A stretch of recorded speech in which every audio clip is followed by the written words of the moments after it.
યાત્રા પર ઋષિકેશ પટેલના પ્રહાર। ભૂતકાળમાં કોંગ્રેસના શાસનમાં ગુજરાતને અન્યાય થયો છે, કહ્યું ઋષિકેશ પટેલે। કોંગ્રેસના શાસનમાં ગુજરાતના લોકોને અન્યાય થયો હતો। કોંગ્રેસના નેતાઓ પહેલા પોતાનો ઇતિહાસ જુએ તેવી વાત પણ તેમણે કરી। ભાજપના શાસનમાં ગુજરાત આગળ નીકળ્યું છે તેવો પણ બચાવ ઋષિકેશ પટેલે કર્યો છે।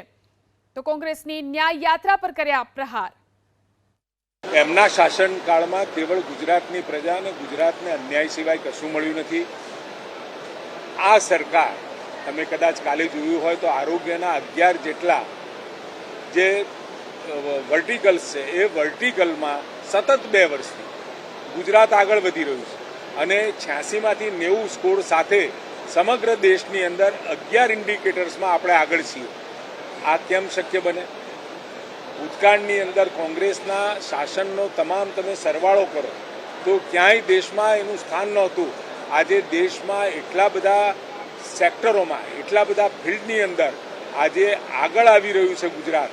અને એમના પાછલા વર્ષોનો ઇતિહાસ પણ જો એ જરા જોઈ લે તો મને લાગે છે કે આવતા સમયની અંદર આ ન્યાય યાત્રા નહીં, એમને અન્યાય કરેલાની પ્રાયશ્ચિત યાત્રા